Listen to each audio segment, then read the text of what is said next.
better daily, where we work hard in our minds, bodies, and our spirits to become 1% better every single day. Download the app and join our Betterment family at betterdaily.life to catch the video version of these podcasts. Here's your host and my dad, Alex Van Houten.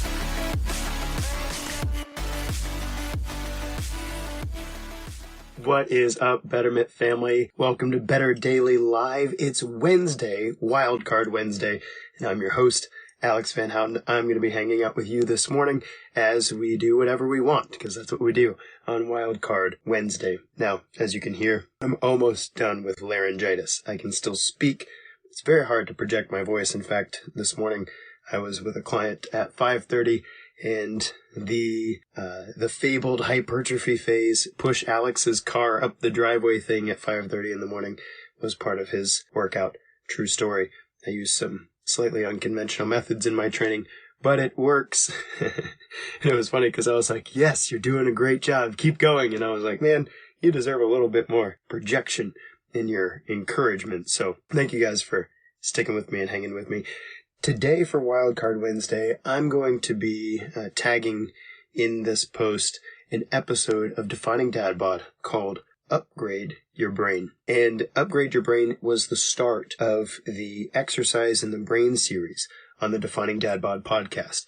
And in that series, I covered anxiety, I covered depression, I covered ADHD, I covered dementia and aging in fitness. It's a very, very powerful series that I really enjoyed. Not only did I enjoy creating, but I also enjoyed about 8 years ago when I first got connected to the work of exercise as a therapeutic tool for cognition and psychiatric disorders and psychological well-being. The work that revolved around that was called SPARK, the revolutionary new science of exercise in the brain by Dr. John Rady. Such a powerful work. But that said, I'm going back now and beginning to review that because I'll be appearing in the next few weeks. I'll be appearing on the Husband Material podcast with Drew Boa. And he and I are going to be talking about building a porn-free body. And I'm really excited about that conversation because one of the things that I'm hoping to bring to his audience is the effect of exercise in upgrading our brain, in improving the way the circuits in our brain work, and how when we're wrestling with really any kind of addiction, especially those that come out of childhood trauma and whatnot, that exercise can be a very powerful part of bringing us in touch with our bodies, but also in upgrading our mental facilities, our physical facilities, such that it's easier for us to take ownership of, responsibility of, and control of ourselves. Good morning, Scott. Good to see you. I'm glad you're excited. That's gonna be such a good conversation. I'm really looking forward to it. But that said, I'm reviewing some of that literature and preparing diligently to be able to speak intelligently to his audience. If he showed up at my house right now, we'd have a great discussion. But at the same time, it's so important. It's so important to know, this 1% better daily thing. It works on a few different levels. First of all, when we try to improve ourselves, it's best and sustainable and works best if we take small steps consistently and we continue to build. The power of improvement. If you improve 1% today and then every day for the next 365 days, your trajectory looks like this. It's slow at first, but then it actually skyrockets, right? And that's powerful. And the most powerful part about it is that that's sustainable. We don't know what the limits of improvement in ourselves are. But if every single year we're improving 1% every day, then 10 years from now, you won't even recognize yourself. You'll be like, who was that? Who was that guy? Who was that girl 10 years ago that I walked around being, because who I am now is progressive in the way that we grow and we continue growing. So it works on that level. But there's also a body of research around consciousness that describes that most of what happens in our brain, about 99% of it, is outside of our control. 99% of what's going on in our brain right now is outside of your control. Like your brain's telling your heart to beat right now. You don't have any control over that. Your brain is telling your digestive tract to move the food that you ate yesterday through the digestive tract, and it's telling your pancreas to put some enzymes in there so it can break down the nutrients that you consumed, and it's telling your large intestine to suck out the water that's wrapped up in the food that you ate, right? Your brain right now is controlling how your eyes are experiencing this video. So you might look at my eyes, you might look off, you might have to look over here, but very few and far between are you like, eyes, move right. Aha. They don't do that. They just buzz around all the time. In fact, if you stuck a camera that could track your pupil, it would look like this. Your pupils are constantly searching for what's worth attending to. And your hair is growing right now. Your fingernails are growing. Your brain is adjusting whether or not you're tired or energetic. Your brain is telling you whether or not you're hungry or full. There's so many processes within your brain that you don't control, about 99%, but 1% of your brain, and this is an estimation based on psychological research, about 1% of your brain is the part of you that you can say, hey, we're going to do this. Hey, we're going to do that. Hey, we're going to make this decision. This is what we're attending to right now. This is what we're focusing on. And what's powerful about self-improvement, especially from a physical fitness perspective, is it seems that we can increase the percentage of our minds that we have control over. So 1% better daily might mean that you could have 2 or 3% of your conscious mind under your control. Maybe you could have 5% of your conscious mind under your control. There are monks who have taught themselves how to control their heartbeat. There are monks who have taught themselves how to raise their body temperature and lower their body temperature just by thinking about it. And that's not something that we're doing here necessarily.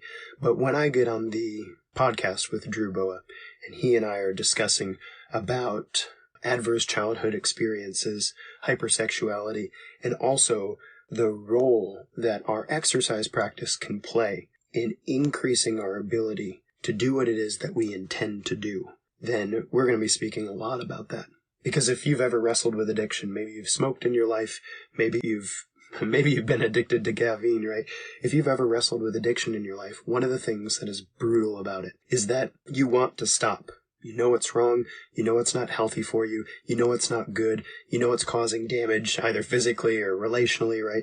You know all those things, but you can't make yourself stop. Like, even if you intend to, you can't, right?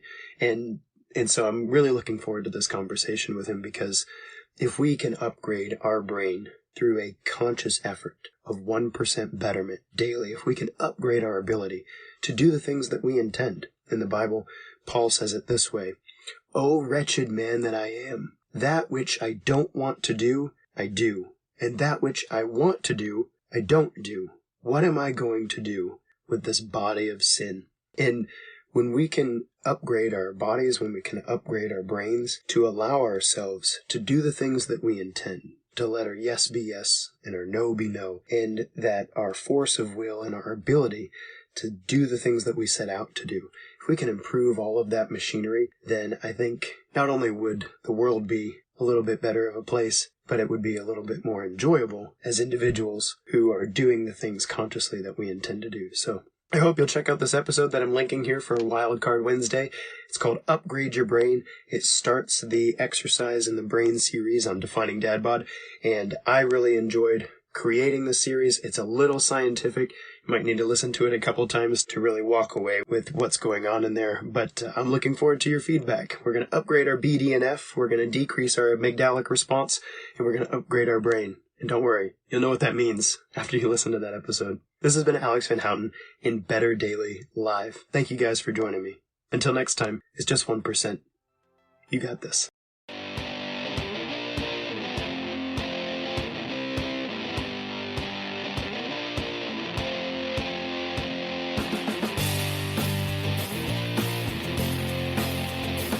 When we think exercise, we think muscles, we think skeletal system, we think tendons and ligaments, we think heart and lungs and bloodstream, we think burning fat, but we don't think much about the space between our ears. I mean, when was the last time you talked to somebody in the gym doing curls on the squat rack and they tell you, "Oh yeah, this is a great arm workout, but I'm really exercising my brain." That's the thing you don't see. And while a vehement argument might be made that if exercise helps to enhance the brain, then the guy doing curls in the squat rack needs more of it, there's a lot of truth to this statement that regular exercise affects the brain powerfully, positively, and in ways we don't quite understand yet. But let's talk about some of the practical wisdom about why our brains matter with regard to our health and fitness. First, the perfect exercise, nutrition, and lifestyle program does not matter if you can't follow it. What does the brain have to do with that? Well, first, your brain is your source of willpower. If your brain's in great health and everything's working like it's supposed to, you can choose to eat what you know you should be eating, rather than eating the stuff you know you shouldn't be eating, but you just can't help it. Similarly, how much cardio do you feel like you're going to be doing if you feel depressed? What about that feeling of overwhelming energy and creativity and excitement that we can see so fresh in our children? But when we look in the mirror, it's kind of like the world's a little bit gray, and we wonder where all that enthusiasm went. Do you think you might be more excited about your health and fitness program if your brain was in a great place to bring you some of that enthusiasm and energy? What about some ADHD? Your program says you should do these 10 exercises for 3 sets of 10 repetitions. But you lack the attention and get pretty bored after about 3 exercises, and so you don't even see it through. Or what about the stress that you feel in your giant to-do list that you have to get done today? How is that keeping you from doing the workouts that you know you need to be doing and eating the food that you know you should be spending time preparing, when instead you skip the gym and grab a protein bar with a bunch of garbage in it to get to your giant to-do list that's been stressing you out? One of the reasons your brain matters is that the health of the structure of your brain allows you to follow a perfect program. It allows you to create the applied behaviors that you're going to need in order to stick to a program for a long period of time. One of the things that I ask all of my brand new clients to do in the very beginning of their program is to start counting their sugars. Every single thing that goes into your face, you need to tally the grams of sugar that just went into your face. For this reason, some of my clients call me the sugar Nazi. But is it your biceps or your heart health that allow you to think, how many grams of sugar is in this? Let me look at the ingredients label real quick. Is it bulging 6-pack abs or better cardiorespiratory fitness that begins to build in you an intuitive understanding of the things in your life that have way more sugar than you should be eating? Is it your physical ability to squat without pain that makes you diligently create a grocery list and spend some time cooking your own food at home so that you don't have to eat the sugar that's out there? No, no, no, and no. A healthy brain allows you the ability to learn and the ability to turn behaviors into habits so that you can act out your perfect program every single day. And in the fitness industry, that's what we call a magic bullet. If there was a way to create the perfect program for clients and to help them to perfectly implement that in their life so that they got amazing results that they sustain for the long term, then whoever invented that silver bullet would be a billionaire. And what I'm telling you about your brain and your ability to create new neurons and to learn new behaviors and to have the willpower required to create new habits, that is a magic bullet. And so your brain matters because the perfect program does not matter if you can't follow it. The next reason the brain matters is life independence. Now I'm going to ask you to take a really long-term view for me. And bear with me because this is not something many people will ask you to do. But in my career as a personal trainer in the last 13 years, I spent the first 8 years of it working almost exclusively with women over age 50. And something that I learned from women over age 50 is that many times they are in the process of taking care of their aging parents. Now, there are a lot of conversations that we could have about taking care of your aging parents. However, the one thing that stood out very starkly to me while working with those women as they spoke about taking care of their aging parents is that the health of the brain of their parents significantly impacted the amount of stress that they were under. There were some ladies who had described their mom as being all there, a pleasant person to talk to, somebody that you're happy to do things for, and excited when she comes to visit for Christmas. Sure, she's getting older, but she's an inspiration. And then there were other ladies who had described their moms by saying, There's nothing more stressful than getting a call at 11 p.m. because your mom doesn't know where she's at and is mad at you for not coming to visit, even though you didn't have a visit planned. The big difference between these two types of conversations that I would have in my sessions with these ladies is that one group's parents had brains that were in great health. Sure, they weren't 20 anymore, but they weren't confused when they walked outside, or regularly forgetting best friends that they've had for all of their life. Whereas the stress and the anguish in the other group came from parents whose brains were on decline in their health, and they seemed to be losing their independence more and more every week. And that loss of independence increased their dependence on their children. It was a brutal thing to watch from afar, and my heart really went out to my clients. But it really got me thinking about health and fitness. What does the body matter if the mind can't hang? What do washboard abs and increased cardiorespiratory fitness and great metabolisms do for you if every day you're having trouble remembering, you're having trouble orienting, you're unable to learn, and you're generally just a burden on all of the people around you? And that experience convinced me that yes, weight training was important for musculoskeletal health, and yes, cardiorespiratory exercise is very important to ensure a healthy fat-burning metabolism and to stave off ischemic heart disease. But none of that matters if the brain isn't in good health and you lose your independence later on in life.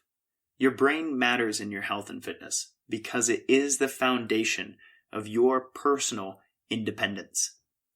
There will likely be a time in every single one of our lives where we have to lean on our family members a little more than we would like to. But if exercise can help our brains and therefore help us to maintain our independence as long as possible, then perhaps there are things we can be doing right now to decrease the burden we have on our children and grandchildren in the future. The third reason why the brain matters is it is the great equalizer. In order to understand what that means, it'll help us to go to the other side of the timeline of life and talk about childhood development. There was a fascinating meta-analysis done by the California Department of Education recently, and they looked at grade outcomes at the elementary level, compared to things like socioeconomic status of the parents, BMI of the child, aerobic fitness of the child, number of gym classes taught in school, incidence of malnutrition, attendance to Head Start, gender differences, and so on and so forth. In this meta-analysis, they looked at thousands of research studies done at the elementary level for children, and once they sifted through all the data, there were two metrics that were very highly correlated with whether or not elementary children were able to learn how to read well, were able to perform arithmetic well, were able to perform well on science tests, and able to perform on cognitive function or problem-solving tasks. And the two factors that they found were correlated most highly with outcomes in elementary children was not socioeconomic status, was not gender, and was not even dependent on if one or two parents were in the household. BMI, body mass index, and aerobic fitness were the two most highly correlated factors with great outcomes in elementary children. What does that mean? It means that the health and fitness of the body, even in childhood, affects the health and fitness of the brain. And this is especially powerful to me in my story, growing up in a single-parent household below the poverty line. I got picked on for wearing wrinkled hand-me-down clothes. I missed out on field trips that my family couldn't pay for. And I often looked around at the world around me and wondered why everybody else had a dad and I didn't. But I played every sport I could get my hands on, and I was heavily into kickboxing. And it's so powerful for me as an adult to read about a study that suggests, in the words of the researchers, that the effects of health and fitness on the brain are the great equalizer. It seems to transcend the socioeconomic status.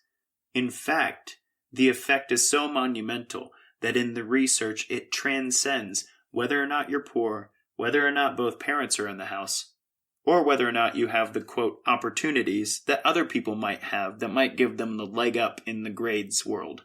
And that could very well hold true for things like promotions at work, or the ability to manage your money well, and your social interactions with your community, your spouse, and your kids. If exercise can affect the function of the brain, and the brain helps you excel in many other avenues in life, even more so than opportunities created by things like socioeconomic status, then the ability to affect the brain through exercise really is the great equalizer of our time. So here in part 1, in talking about why the brain matters in your own personal health and fitness journey, we're going to take a 10,000-foot view approach to understanding some of the very basic changes that happen in the brain both during and after exercise and accumulate over time so that we can know how anxiety, depression, ADHD, Alzheimer's, stress, confidence, and even grades can be deeply affected by the exercise that we perform because of the changes that it creates in our brain. And in future episodes of Exercise in the Brain, we're going to tackle very specific subjects to understand how exercise changes and morphs the brain to help us with regard to things like depression, ADHD, anxiety, and more. So I've been talking about why the brain matters. Let's take a bit to talk about how exercise actually affects the brain. We're going to focus on 3 very specific areas where exercise influences the brain deeply. And as I alluded to earlier, there's a lot more to it than this, but these are the starting points. First, exercise balances the neurotransmitters that make up our brain signals. There are 4 major neurotransmitters that we're going to talk about here. That's GABA, and I'm not even going to try to pronounce for you what that stands for. Serotonin, norepinephrine, and dopamine. Now, these neurotransmitters are largely a mystery to us with regard to the science of the brain. However, in the research, they've taken on certain characteristics to really help us understand how they might function with regard to each other. For instance, serotonin has been called the policeman of the brain. As the policeman of the brain, its job is to keep other neurotransmitters in check and to keep things running smoothly. If the brain has a lack of serotonin, then things like irritability, aggressiveness, depression, anxiety, and even general malaise might manifest themselves since the policeman of the brain can't keep everything in check. Or another example is dopamine, and dopamine's been called the motivating neurotransmitter. If you were hungry and you looked up and you saw an apple tree 200 yards away, then you'd get a small hit of dopamine, which is your brain signaling that, hey, that would be an important thing to pursue when you're hungry. You'd trudge along for a little bit, looking at the ground, and then look up again and see that the apple tree has gotten closer. And boom, another hit of dopamine tells you that you should keep moving toward that apple tree. There's a reward there for you. And so you finally make it to the apple tree, you pick up an apple, you're so hungry, and you get a huge shot of dopamine that says, great job, that's exactly what you came here for. But the health and fitness of the brain is not exactly keeping serotonin high or keeping dopamine high in order that you function well, are nice and motivated, and your neurotransmitters are policed. Instead, what's important about neurotransmitters with regard to you and your personal health and fitness for your brain is that your neurotransmitters exist in balance. You have certain levels of GABA, serotonin, norepinephrine, and dopamine that make you feel like the best version of yourself. And mine might look a little bit different from that. And so the answer for powerful health in the brain is not exactly just to raise or lower one specific neurotransmitter. Like in the case of depression, an SSRI might be prescribed in order to elevate the amount of serotonin in the brain. And for a period of time, that can be really helpful to get over a particularly depressing time in life. But exercise doesn't work like an SSRI in the sense that it's going to elevate serotonin and make you feel less depressed. Instead, exercise seems to rebalance neurotransmitters so that you can come back to your normal baseline of your best self. Your GABA, your serotonin, your norepinephrine, and dopamine after exercise all seem to exist in a nice homeostatic balance. And every time you exercise, particularly in the vein of cardiorespiratory exercise, you get a nice rebalancing effect on your neurotransmitters. And in that way, from day to day and week to week, as you exist as the best version of yourself from a neurotransmitter perspective, you can make good decisions and feel energetic and be inspired and motivated and excited about the things in life that are worth being inspired, motivated, and excited about. And while we'll talk about these neurotransmitters more individually in future episodes of Exercise in the Brain, it's just important right now that you understand that with regard to the brain, Exercise balances neurotransmitters, and in that way helps you experience the best version of you. The next thing that exercise does for the brain is it increases something called BDNF. That's brain-derived neurotrophic factor.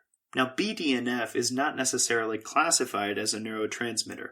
It's more like a bundle of proteins that allow cells to do things they wouldn't be able to do otherwise.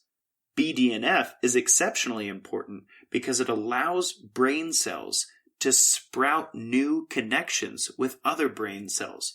And that process is an extremely important part of memory and learning.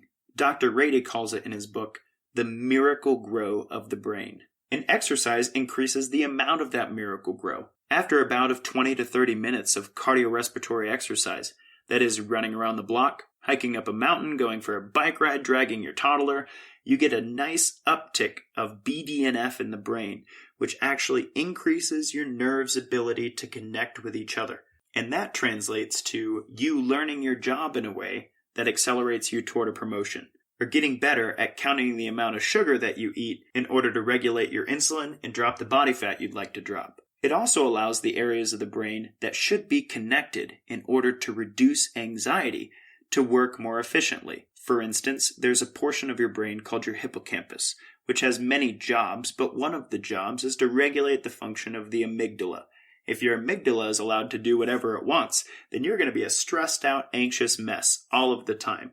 And so, if your hippocampus has the ability to make new connections with BDNF, then your hippocampus is going to do a much better job of regulating your amygdala, and therefore reducing the amount of anxiety you feel with regard to the stress in your life. I often joke with my clients, I know your kids can be big stressors to you sometimes, and I can't get rid of them. However, what we can do is teach your brain to be much better at regulating the stress that they put you under. And in that way, you'll be a much better mom. So exercise increases BDNF, the miracle grow of the brain. And that's a very good thing, no matter what kind of mental issues you might be dealing with. The last thing that we'll talk about today with regard to exercise in the brain is that exercise increases the neurogenesis that happens in the brain.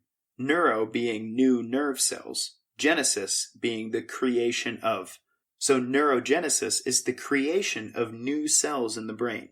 Now, if you're like me, then 20 years ago, certain people in your life told you that watching TV was going to kill your brain cells, and you don't get any more of those, so you should probably limit the amount of TV you watch. Now, I don't know whether or not watching TV kills brain cells, and there are arguments to be made about how screen time might be affecting the linguistic development centers of our children's brains and the ability to do creative things. But that's not the conversation we're having today. 10 years ago, studies were done on cancer patients where they injected radioactive dye into the body in order to detect tumors. The increased metabolic activity of the tumors made the radioactive dye congregate there, and so researchers were able to find the tumors themselves through this kind of imaging. The other thing that researchers found on these cancer patients is that a lot of the radioactive dye congregated in the hippocampus. And what that meant was that new nerve cells were being generated at that level of the brain, and it blew the lid off of one of the biggest myths, and that is that you only start out with a certain number of brain cells, and then you spend the rest of your life trying not to kill them off. Further research has been done since then to suggest that we're creating new brain cells every single day. And exercise might actually significantly increase the amount of new brain cells that we create every day. Now, it might not be true of everything, but in the case of the brain, more cells is always better. More brain cells lets you learn new things. More brain cells increases the density of different brain structures that allow you to perform complex tasks. More nerve cells gives your brain the opportunity to adapt to your life as it's happening right now. The nerve cells that already exist and are already part of a network of learned material can't really move anywhere. And so, if you're going to get any better at your squat, or if you're going to get any better at learning a new language, or if you're going to learn how to better relate to your teenage daughter, you're going to need some new nerve cells. And despite the claims of some supplement companies, there hasn't been a limitless pill created thus far. And so your best bet to create the best brain that you can possibly have is to become a brain cell producing machine. And the only way we know how to boost that is through exercise. So the brain matters.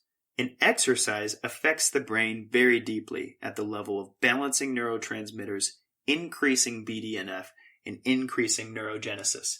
There are many more effects that we're going to talk about over the course of this series.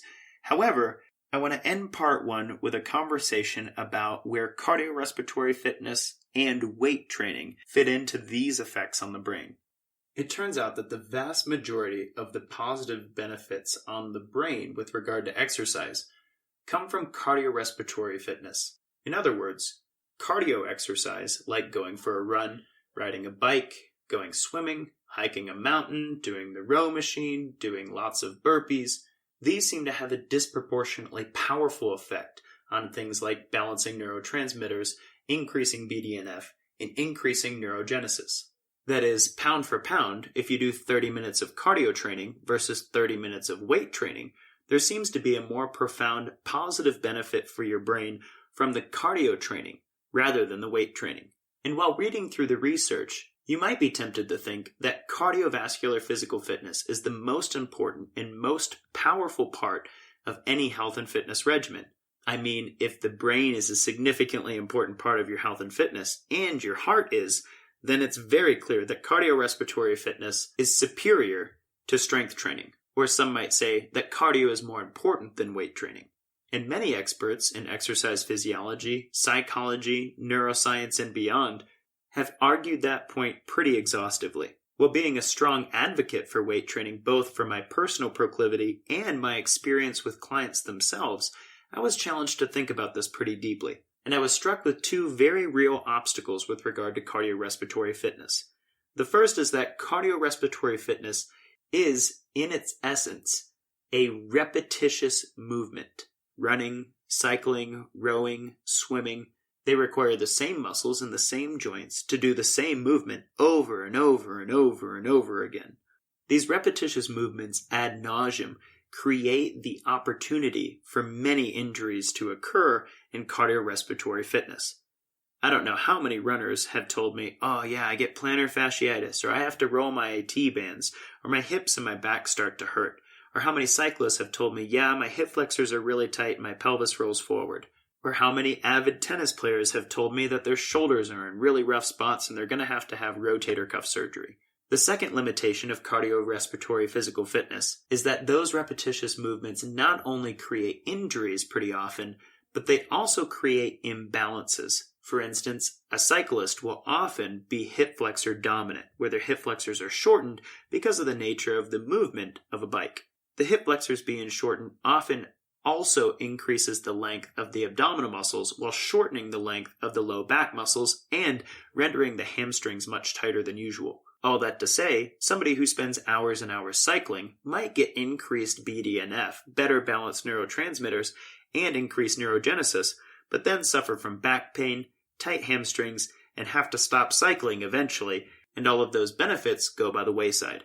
And so with those two truths in mind, if the brain is extremely important because the perfect program doesn't matter if you can't follow it, it helps with your life independence, and it's the great equalizer, and if cardiorespiratory physical fitness is the most prominent and powerful effect on the brain, then strength training forms the foundation that allows people to continue pursuing cardiorespiratory physical fitness and therefore a healthier brain. What I'm saying is that strength training should be done in a way that allows us to do cardiorespiratory fitness without injury and while improving the postural abnormalities that we create from repetitious movement. Well, you might say, well, hey, wait a minute. There are weight training exercises like circuit style training or CrossFit style WODs that actually challenge the cardiorespiratory system. Won't those affect the brain positively and be the best thing we can be doing? Well, yes, that's a good thought.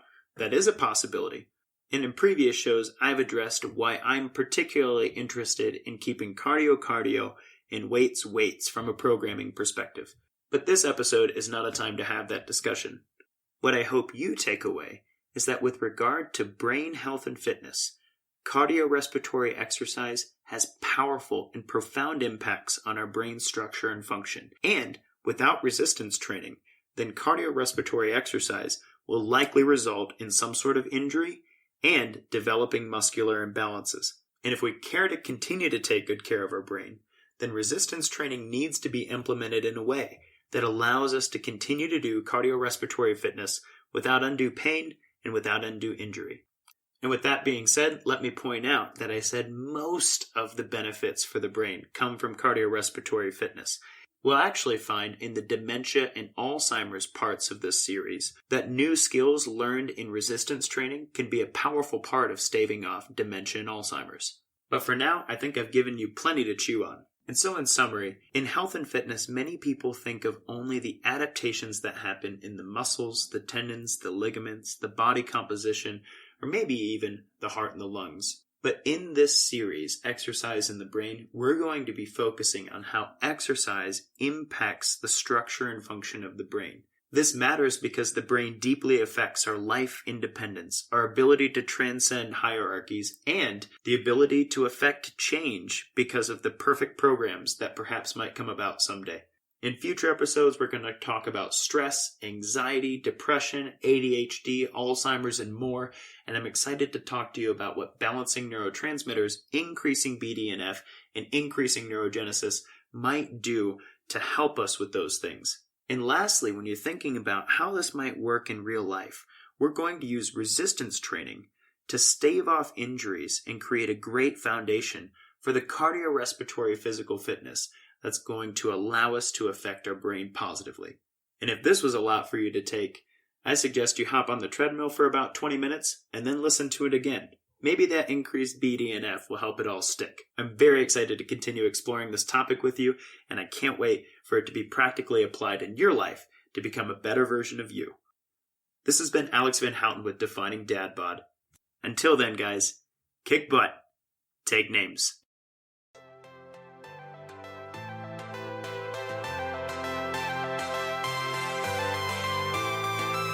Thank you for joining us for 1% Better today. Don't forget to subscribe for the podcast. Leave us a raving review to tell others how Better Daily has helped you in your journey. If you want more Better Daily, download our app and join our Betterment family at betterdaily.live. Use code POD to get 25% off your subscription. That's POD, all caps, to save 25% on your subscription. We all have a cross to carry. It's lighter when we do it together.